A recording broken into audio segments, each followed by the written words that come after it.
Hei, mina olen Heidi Plumberg ja täna räägime sellest, et kuidas sinu alateadvus lõi selle läbikukkumise.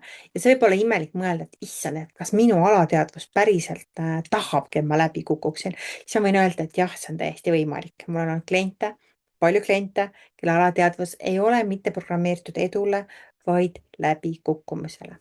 Ja ma räägin sellest nüüd sinuga natuke rohkem.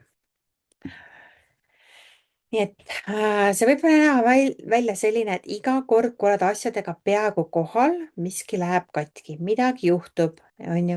Enne suurt esinemist, mingi katsumus näiteks, enne suurt tehingut, midagi juhtub, on ju. Just enne sellist läbimurret. Ja mis siis, kui see ei ole ebaõnn ega halb ajastus, mis siis, kui sinu alateadvus saboteeris sind meelega ja see on siis see asi, mida ta siis sinu enda kaitseks tegi. Nii et alateadvus tihti ei mõista, mida sina tegelikult tahad ja ta hakkab mingit oma elu elama siis vastavalt erinevatele uskumustele ja traumadele, mis su elus on juhtunud. Nii et selles episoodis kuuled, miks eduhirm on sageli tugevam kui ebaõnnestumise hirm, kuidas nähtavus ja edu tunduvad alateadvuses ohuna, mitte kingitusena. Ja siit ma täna lugesin ühte uudist, kus siis üks lauljanna siis lõpetab oma karjääri sellepärast, et ta on liiga kuulus ja liiga palju tähelepanu alateadvusest, on ju.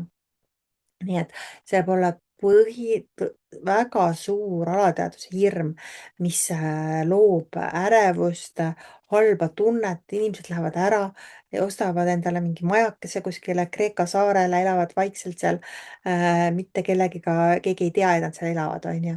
Jah, sellepärast, et alateadvusel ongi see olnud oht, jah. Ja reaalne muster, kuidas inimesed loovad endale takistuse täpselt enne läbimurret. Räägin sellest ka ja ka mida sa võid siis mõelda, mida tänast episoodi kuulates, vaadates, kuidas siis inimesed loovad endale takistuse täpselt enne läbimurret ja võid mõelda selle peale, endale täiesti kirjutada üles sellise küsimuse, mis juhtuks su suhetes perekonnas, kui sa tõesti õnnestuksid, et sul see asi täiesti õnnestuks, mida sa oled nüüd tükk aega tahtnud. Mis sul juhtuks sinu lähedastel perekonnas? Ja kuidas ära tunda enese saboteerimist, enne kui see jälle juhtub, on ju. Nii et ma räägin sellest ka. Nii et esimene asi, mis on sul oluline teada, on see, et sina ei ole laisk ega ebapiisav.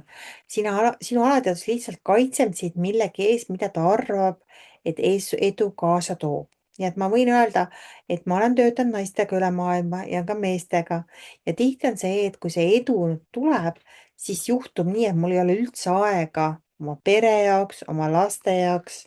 Minul oli samasugune hirm, sellepärast et minu ema oli väga edukas arst oma professionaalses karjääris ja tal minu meelest ei olnud piisavalt aega minu jaoks, jah. Ja tema arvates muidugi oli tal piisavalt aega minu jaoks, aga mina lapsena tundsin, et mul ei ole mingit kontrolli oma ema üle, sellepärast et tal olid pikad öövalved, ta oli palju ära, ta käis välismaa konverentsidel.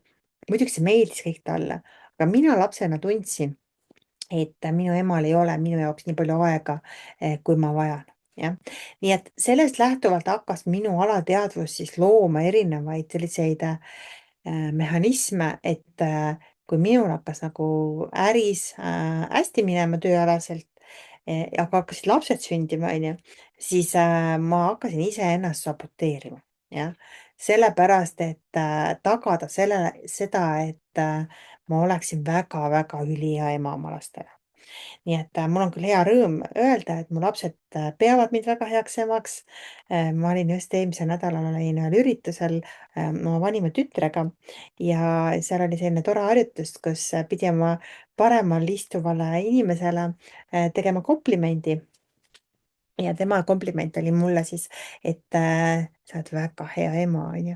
Nii et see oli nagu tõeliselt tore, aga see on ka asi, mida ma olen väga-väga tahtnud, et mu lastel oleks väga hea ema ja väga hea isa, on ju. Nii et selle nimel on ka siin kõvasti tööd tehtud alateadvusega, on ju. Nii et see kannab oma vilja.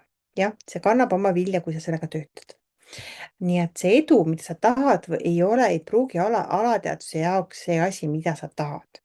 Nii et see on väga oluline mõte sul, mida sa võisid nüüd kirjutada endale, et kas mida ma tegelikult tahan ja kas ma tunnen, kui ma selle asja peale mõtlen, kas ma tunnen ennast hästi valvasti, on ju. sinu keha räägib sinuga läbi tunnete ja sa võid lihtsalt mõelda selle asja peale, mida sa tahad ja proovi seda, et kas su keha, kui sa mõtled seda, mida sa nii-öelda teadlikult nii-öelda tahad, on ju, kas sinu keha nagu selle peale lõdvestub, tunneb head meelt või hoopis su kehast tuleb pinge üles, kurk läheb kinni, mida iganes, on ju. On ju? Nii et see on nagu esimene märk sellest, et kas see on üldse joonduses sinu energiaga, on ju. Nii, ja kuidas siis ära tunda enesesaboteerimist, ongi seesama tunde baasil, on ju, nii et proovi seda harjutust kaasa teha. Tule alateadvusväljakutsele www.heidiblumberg.ee muuda. Panen selle lingi ka siia alla ja ma loodan, et me saame nendesse teemadesse sinuga rohkem sügavuti seal Facebooki grupis kaevuda.